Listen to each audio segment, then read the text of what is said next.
ಮಾತಮ್ಮ ಸಲಹೆ ಕೊಟ್ಟಿದ್ರಲ್ಲ ನೀವೆಲ್ಲಿಗೆ ಆಯ್ತು ಕೂತ್ಕೊಳ್ಳಿ. ಮನೆ ಅಧ್ಯಕ್ಷರೇ ಆಸಕ್ತಿ ಇರುತ್ತೆ, ನೀವು ಸ್ವಲ್ಪ ಅವಕಾಶ ಕೊಡಬೇಕು. ಮಧ್ಯಾಹ್ನ ತಕ್ಷಣ ನೀವೇ ಕಷ್ಟ ಆಸಕ್ತಿ ವಿಷಯ ಸಮಸ್ಯೆಗೆ ಪರಿಹಾರ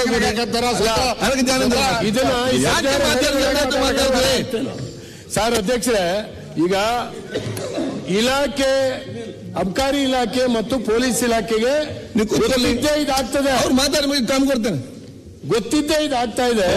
ಈ ಎರಡೂ ಇಲಾಖೆಗಳು ಅವರ ಮಾಮೂಲಿ ಪಡೆದು ಹಳ್ಳಿ ಹಳ್ಳಿಗೆ ಮದ್ಯ ಹಂಚುವಂತ ವ್ಯವಸ್ಥೆಯನ್ನ ಮಾಡ್ತಾ ಇದ್ದಾರೆ. ನಿಮ್ಗೆ ಹೇಳ್ತೀನಿ, ಬೇರೆ ಕಡೆ MSIL ಶಾಪ್ಗಳು ತೆಗಿಯಕ್ ಬಿಡ್ತಾ ಇಲ್ಲ. ಪ್ರಶ್ನೆ ಚರ್ಚೆ ಅಲ್ಲ, ಒಂದು ಸಲಹೆ ಕೊಡ್ಲಿಕ್ಕೆ ಕೇಳಿದ್ದೇವೆ. ಏನ್ ಮಾಡ್ಬೇಕು ಹೇಳಿ ಅವರು? ಇಲ್ಲ ಎಲ್ಲಾ ಕಿರಾಣಿ ಅಂಗಡಿಗಳಿಗೂ ಅಧಿಕೃತವಾಗಿ ಲೈಸೆನ್ಸ್ ಕೊಡಿ, ಮಾರಾಟ ಮಾಡ್ಲಿ, ಸರ್ಕಾರಕ್ಕೆ ಆದಾಯ ಬರ್ತದೆ. ಆಯ್ತು, ಜನದ ಸಲಹೆ ಕೊಟ್ಟಿದ್ದಾರೆ, ಸ್ವೀಕರಿಸಿ.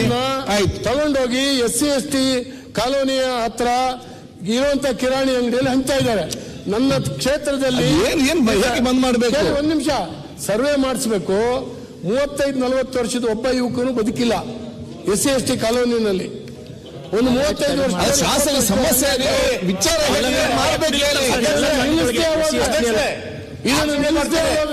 ಬರೀ SC ST ಮಾತ್ರ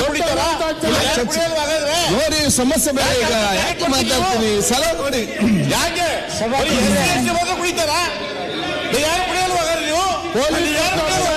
ಕೂತ್ಕೊಳ್ಳಿ. ಇದೆಲ್ಲ ಆಗ್ತಾ ಇದೆ. ಈಗ ಯಾರು SC ಅಂತೀರಿ ನೀವು? ನೀವು ಕುಡಿಯಲ್ವಾ? ನೀವು ಕುಡಿಯಲ್ವಾ? ಈಗ ಅರ್ಗಜ್ಞಾನ ನೀವು ಸುಮ್ ಕೂತೀರಿ ಕಾಂಗ್ರೆಸ್.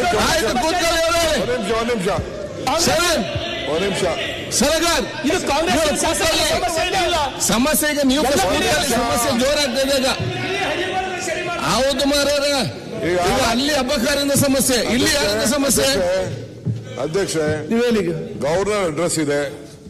ಅವರು ಬಹಳ ಅವ್ರ ಊರಲ್ಲಿರುವಂತಹ ಕ್ಷೇತ್ರ ಪ್ರಸ್ತಾವನೆ ಮಾಡಿದ್ದಾರೆ. ಲೆಟ್ ದ ಗವರ್ನರ್ ಅಡ್ರೆಸ್ ಇವೆಲ್ಲ ಡಿಸ್ಕಸ್ ಮಾಡ್ಲಿ. ಅರ್ಗ ಜ್ಞಾನ ಕೂಡ ಹೋಮ್ ಮಿನಿಸ್ಟರ್ ಇದ್ರು, ಅವ್ರ ಕಾಲದಲ್ಲಿ ಇಂಥ ಅಂಗಡಿಗಳನ್ನ ಎಷ್ಟು ಮುಚ್ಚಿದ್ದಾರೆ ಅದು ಕೂಡ ಬೆಳಕು ಚೆಲ್ಲಿ ಆಮೇಲೆ ಡಿಸ್ಕಸ್. ನೀವು ಚರ್ಚೆ ಮಾಡಿ ಗವರ್ನರ್ ಅಡ್ರೆಸ್ ಅಲ್ಲಿ ಮಾತಾಡಿ ಅದಕ್ಕೆ ಉತ್ತರ ಕೊಡೋಣ. ಎಲ್ಲ ಸಲಹೆ ಕೊಟ್ಟಿದ್ದಾರೆ.